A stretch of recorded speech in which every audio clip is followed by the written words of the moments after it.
लाहौर पहुंचकर गाड़ी खुद ड्राइव की। नौ तामीर शुदा पार्क लेन टावर पहुंचे।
लाहौर कारपोरेट ऑफिस पहुंचे।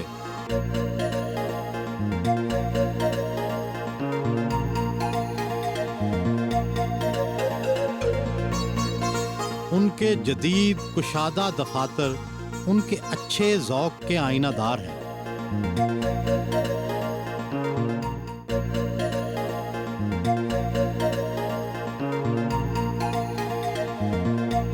अपनी बेटियों से मिलने उनके घर आए, यहीं अपनी सास की इयादत की। सबसे बड़ी खूबी सब बहुत अच्छे हैं, कभी ना किसी चीज़ से नहीं की और कभी डांटा नहीं है, कभी गुस्सा नहीं किया। डांट उन्होंने मेरा ख्याल है हमें कभी भी नहीं डांटा, बचपन से लेके अब तक कभी भी नहीं। अम्मी हैं बहुत गुस्से वाली, लेकिन अब्बू बिल्कुल भी नहीं।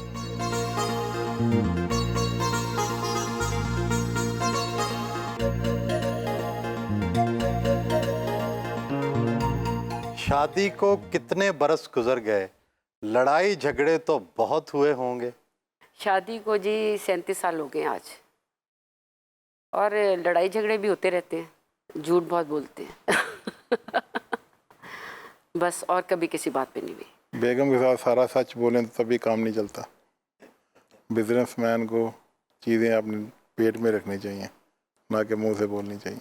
जिंदगी के सफ़र में शाना बशाना चले या घर की दुनिया और बाहर की दुनिया अलग अलग रही? ज़िंदगी में इंशाल्लाह ताला आज 37 साल हो गए हैं जी, हमने हमेशा ट्रैवल इकट्ठे किया है, और मुझे नहीं याद कि कभी मैंने अकेले कहीं भी दुनिया में, या इनसाइड द कंट्री या आउटसाइड द कंट्री, मैंने अकेले ट्रैवल किया हो। पहले दिन से हमने बहुत मेहनत की है मियाँ बीवी ने, और उसका रिज़ल्ट आज ये है। और बच्चों को मैंने बताया ना, मैंने बच्चों को वो टाइम नहीं दिया जो मैंने रियाज को टाइम दिया, और वाकई में मैंने बच्चों को टाइम नहीं दिया, और रियाज को हर वक्त टाइम दिया, हर वक्त। और बच्चों को मैंने मैट्रिक पढ़ा के तो इनकी मैंने शादियां कर दी थी, तो बस बच्चे भी खुश हैं और हम भी खुश हैं। तकदीर पर कितना यकीन है?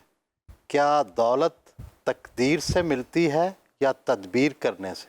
जो मैंने सुना हुआ है आज दिन तक, और जो मेरा तजर्बा है, दौलत तो औरत की किस्मत की होती है, उसमें तकदीर का भी दखल है, तदबीर का भी दखल है। दावा तो सभी करते हैं, लेकिन बहुत कम घरों में औरत का हुक्म चलता है। आपके यहाँ क्या है?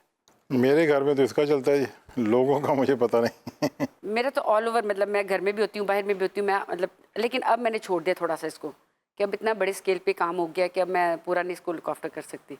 लेकिन पहले हम, मतलब हर जगह मेरी इन्वॉल्वमेंट होती थी, हर जगह, लेकिन अब इतने बड़े स्केल पे हो गया कि अब मैंने भी छोड़ दिया है कि कितना इससे मैं पूछूंगी, इससे झूठ ही बोलना है ना, बस बोलने दो इसको दौलत मिल जाए तो कई लोग फौरन दूसरी शादी का सोचने लगते हैं। आपको भी कभी ना कभी ऐसा ख्याल तो आता होगा? मैं तो ऊपर का सोच रहा हूँ, ऊपर जाने का। कभी कोई कहता भी है तो मैं कहती हूँ ठीक है कर ले, कोई बात नहीं, ठीक है। मैं जब मेरे में कोई ऐसी कमी होगी तो ये दूसरी शादी करेगा तो कर ले, फिर छोड़ जो मुझे देंगे जानते हैं वो तो नहीं कहेंगे।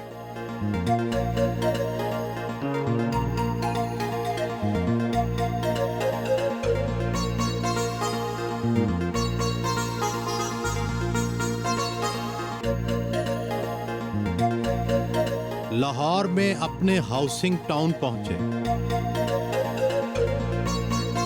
टाउन के एक हिस्से को कदीम मिस्री तहजीब के हवाले से तामीर किया गया है।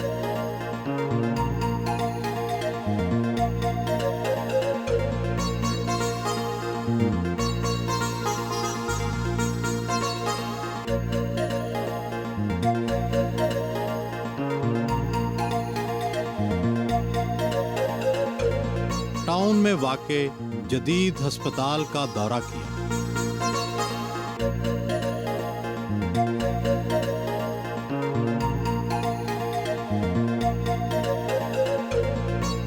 मशहूर है कि पाकिस्तान में कोई शख्स गरीबों का इस्तेहसाल किए बगैर अमीर नहीं हो सकता। क्या वाकई ऐसा है? नहीं, ऐसी तो कोई बात नहीं है जी। अगर इंसान सीधा काम करे और सच्चे दिल से करे और नीयत से करे और उसका दिल और दिमाग क्लियर हो तो अल्लाह ताला मदद करता है। कि गरीबों के पैसे लेने से तो इंसान कभी भी अमीर नहीं हुआ, लेकिन जो भी होते हैं वो चंद दिनों के लिए होते हैं, फिर वापस चले जाते हैं। आपका ख्याल है जो गरीबों का इस्तेहसाल करते हैं वो हमेशा अमीर नहीं रहते? नहीं रहते। क्यों? अल्लाह ताला का निज़ाम है जी। ये कमाई या ये दौलत अगर चोर के घर में दीवा जल जाए तो फिर तो सारे चोर ही हों। 16 करोड़ के 16 करोड़ चोर ही होते हैं। तासुर ये है कि सारा टैक्स तो तनख्वाहदार देते हैं, दौलतमंद मुल्की ख़जाने में बहुत कम जमा कराते हैं।